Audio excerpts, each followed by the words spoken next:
Welcome back, everybody. So it is early in the morning and I feel like making breakfast. I'm going to be making a very simple and delicious recipe for chilaquiles.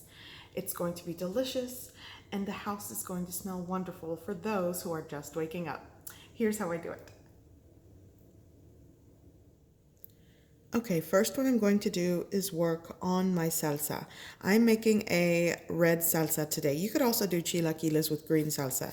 And the red salsa that you use, it's going to vary as well. Today I'm going to start off by removing the stems and seeds from these guajillo chilies. Then I'm going to put them in a pot of water, let them boil. Once it comes up to a boil, I'm going to let them steep for about 20 minutes or so, or until they're pliable.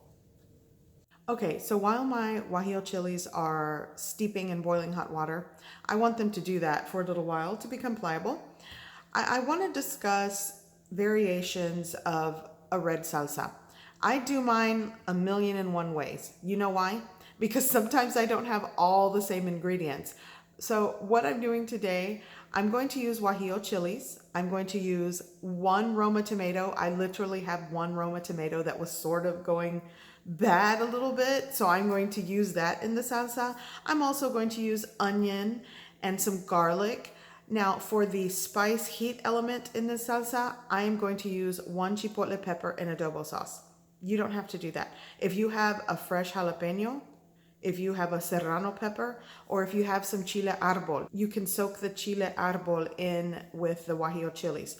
And those are just different variations to get that little spice that you want, or if you want super spicy, just add more.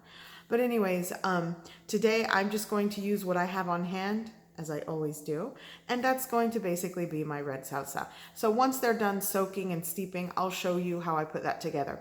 But right now, I'm going to start working on my corn tortillas to cut them up and fry them up into chips. So here I have 1, 2, 3, 4, 5, 6. I have 6 corn tortillas. Now, all I'm going to do is just cut them. You can actually cut them into squares, small or large. I'm just going to go into 4s. And now these are ready to be fried. And it's as easy as that. If you have some restaurant style chips, you can skip the whole frying process and just use already the chips. Now, if you're using something that's store-bought, those are super salty in my opinion, so I wouldn't use those. But sometimes if you go to Mexican restaurants, they give you an order of chips and salsa on the side with your meal sometimes. You can, bring those home and use those for this. Okay, so I'm going to start frying these until crispy and basically into chips. Now I'm just going to preheat my oil on a medium heat. Now that my oil has preheated, I'm going to start placing my cut corn tortillas right into the pan. You don't want to crowd it, but if you're hungry, I get it. You're trying to hurry this process.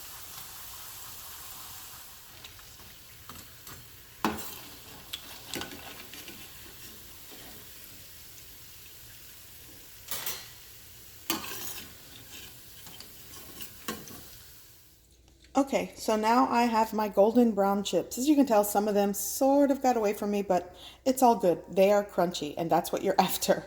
Okay, now I'm going to work on my salsa. So now I'm going to start pureeing and blending my salsa. Here I've already added the softened and steeped guajillo chilies that I cleaned earlier. I'm also going to add, this is basically chipotle peppers in adobo. It smells so good. Let's see, here we go. I'm also going to use some Roma tomato. I actually found 2. I had 1 earlier, but I found 2 that needed to be used. I'm also going to add half of a medium-sized onion that I've just chopped. 1 clove of mashed garlic.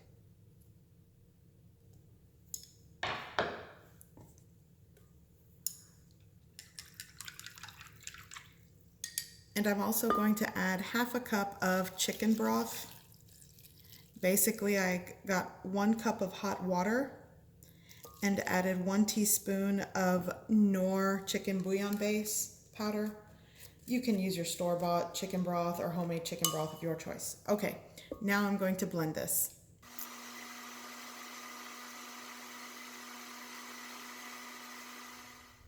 Okay, so now that my salsa is pureed, I'm going to preheat the same pan that I fried the chips in. I left around 2 tablespoons of oil.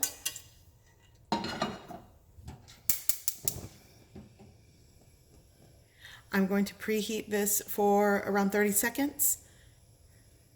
By the way, I am going to make some eggs on the side. Okay, so my pan is preheated, so now I'm going to add my pureed salsa right in the pan.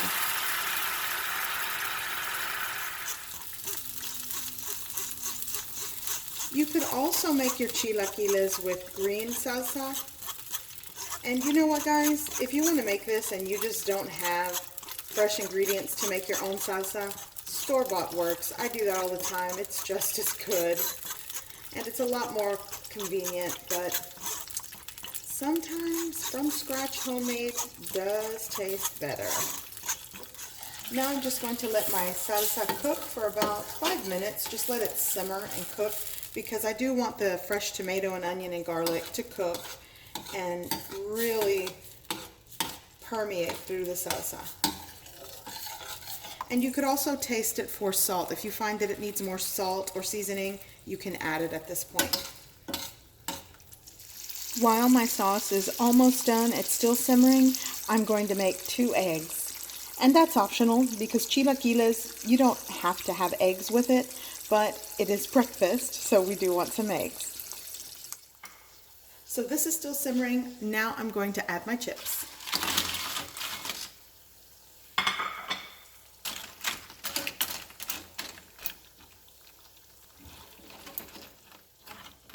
And once I toss these in, you'll still want them to have a bit of a textural crunch to them. They're not going to be completely soggy by the time you serve them, but you want them coated in your salsa.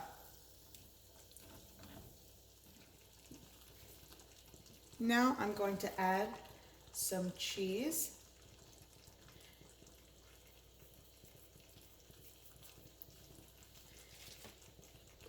And the amount of cheese is up to you. I'm actually using a shredded Oaxaca cheese. Mozzarella, Monterey Jack cheese works as well. Queso fresco, Cotija, your choice. All right.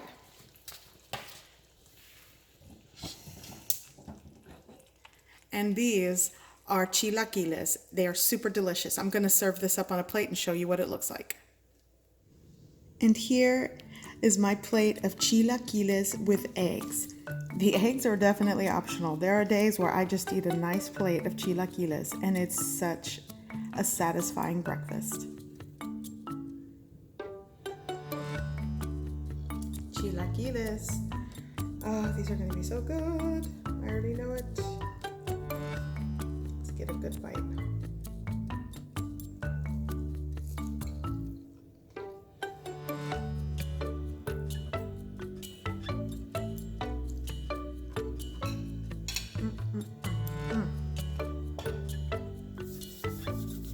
Breakfast is so good. My day is better. Okay, so I hope you give this recipe a try. I'm telling you, that salsa with the chipotle pepper and adobo sauce, it takes it to another level. It's so good. But regular jalapeno, serrano pepper, you know, make the red salsa of your choice. It all works. Okay, so anyways, I'm going to finish breakfast. I'm going to make a plate for my husband because I hear him stirring over there. So I hope you guys give this recipe a try. I hope you like it. And thanks for watching. Bye.